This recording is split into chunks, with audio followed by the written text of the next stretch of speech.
What was your worst game trade with a friend?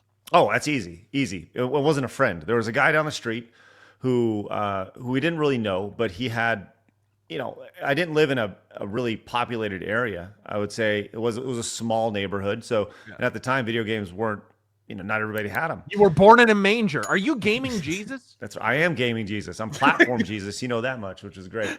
There's a lot of Jesuses in your area, so that Jesus, makes it's sense. crazy. That's right. Most Christ in Almighty, prison. let's go. But I had Metroid. Ironically enough, I had the original Metroid, silver cover. By the way, they later redid it with the yellow cover, silver cover Metroid, and you would trade games with your friends. And one of them I traded with the guy down the street who we didn't really know for a game called Trojan. Was a game I always wanted to play. And Trojan was a Capcom arcade game. I didn't know it was an arcade game at the time, but it was a guy with a sword and a shield. It looked pretty cool. And traded Trojan for Metroid, and it was supposed to be like for a week, and never got Metroid back until many years later, and I still have Trojan. So, All right, I can beat that. mm-hmm. Friend comes over. He's got a great big box of games. I had never seen so many games in my life, and most of them I had already played. Okay, Link to the Past. This is NES is out, Super NES is out. It's like we're well into N64, heading into GameCube era. This is a lot later. And I'm like, oh, okay, what's this? What's this? Huh. Final Fantasy Mystic Quest. What is this? Ooh. I've never even really heard of this one. And so he's like, oh, okay, yeah, let's trade for it. It wasn't a full-on trade. We were just borrowing. And he flips through my games and he goes, oh, I've never played Super Mario RPG. I traded Super Mario RPG for Final Fantasy Mystic Quest. Wow, that's a like tough the one worst Final Fantasy game that hasn't been made in the last 10 years anyways. Well, the interesting thing about Mystic Quest is Mystic Quest. I remember my buddy even back then, my buddy who was really into RPGs. He was like, this game sucks. He was even in like 1994 when that game came out, whenever it was, like, this game's horrible. It's not fine. I remember him specifically saying, this game's not Final Fantasy. Ugh. Like, it's like, okay. It had a jump, didn't it? There was a jump button in that game. Just for giggles, I'm always intrigued by what it looks like if you were to have like a Mario RPG. Let me see if I got it real quick. If you had Mario, oh shit. Okay, so let's play the game of how much is it worth? I always like to go to price charting. And my copy of Mario RPG, by the way, was in the box with the manual. Still, after all that time. Final Fantasy Mystic Quest. Yeah. Razor. Cost today $57.14. That's not as bad as I would have thought. But loose price right there. Loose price for Mario RPG, not much better, $59.73, but the complete price $250. Oh dear God! New price, if it's in the wrapping, $1,400, graded $4,200. Gosh! And good then trade. The best part of that story is that friend. This is just a borrow situation. It wasn't a trade. It turned into a trade because he then moves to New York. He just moves stuff and moves to New York City. Well, see you later. Yeah, find him in Wall Street. So long, sucker. It was a really elaborate plan. Oh my God! Wait, I think Marmalin has you beat. He says, my nephew was young, and I gave him my Dreamcast and all my games and a PlayStation 1 games to have to play. He then later told me he traded them to GameStop for a PlayStation 3. What? Oh my God! I hope he did something now as an adult to say sorry. Because that's shit. That is fucked up. That's crazy. That's a shit nephew.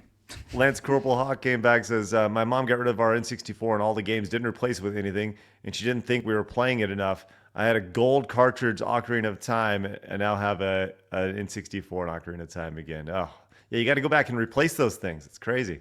Yeah. Oh, my gosh. Emperor Creatine says, in high school, I had a DS with Fire Emblem GBA in it. I took it in my hoodie pocket while getting on the bus. It fell out of the fell out of the pocket, and I didn't notice until I got home. The game is $300 plus now. Holy crap. Oh. Jeez. Jesus. And Hayden came in with the 50. Look at that, Hayden. Everybody enjoy that wonderful reward for you. Hayden says, I had a limited edition Halo OG Xbox. That was the first console I bought with my own money. In 2011, I loaned it and a stack of games to a cousin I had never met. Wait, what? What? I loaned it to a cousin I had never met when he got out of prison because Grandma asked me to do it. Never saw it again. Damn it, Grandma. Hayden, get fucked, Hayden. Get fucked. Wait, you're telling me the criminal did bad things with your Halo? What? Wait, so your criminal cousin took your Halo and he sold it for drug money, Hayden. Get fucked. Sorry. That's awful. He was probably one of those guys who pronounced it hello. Oh my God. Can I borrow your hello? Thanks. Hello. Oh, poor guy. Hayden, I'm sorry, buddy. I just find that so freaking funny. Someone please gift him a replacement. Yeah, Hayden, I'll work on getting you a replacement right there. Oh my God, that's funny. Yes, oof. Damn it, Grandma. Joey came in and says, when I was a kid, I used to have a neighbor who had Killer Instinct. I was on a hype for Mortal Kombat 2 at the time, so I wanted it. He wanted to trade KI for Super Mario World, so he did. The worst part was that the kid moved moved out just after. Oh my God, kids are shit. Oh my God, Joey, thank you so much for that. That was the problem, dude, with being I don't call them millennial. There's this generation that were born in from 85 to 91. Jack Posobiec calls them centennials. That's as good as anything. But you're kind of the last generation before the internet completely took over, right? Mm-hmm. So you had an actual social life. But this was the problem with growing up during that generation. There'd just be a kid in the neighborhood who had a thing that you wanted to play with, and suddenly you were friends for life. Right? Like, that's 100% right. There was no social contract at all. The kid Yes. had water noodles or something that you could play with in the pool, and that was it. Oh my God. And if you were the kid who had the trampoline, forget about it. Dude. But yeah, that's the problem with that is you had these tertiary relationships with people, and then there was no social contract, so they just steal your stuff. I had a friend steal Mario Kart, original Mario Kart. Wow, steal it? Just straight up stole it? Yeah, and what was the entire basis of our relationship? Right? Oh, he had a pool. He had a pool. That was it. That's good. Wow, that's hilarious, man. Mark says my trauma was trading Clay Fighter 63 and a third sculptor's cut for $10. Yeah. I want to cry still, man. I'm looking that one up as well. Clay Fighter sculptor's cut. I don't think Clay Fighter 63 and a third. Oh, okay, there it is, right there. Oh, my God, Mark, that one is rare. Holy shit! Loose price, yikes, 1,000. New price. $12,500. Oh my God. I knew it, dude.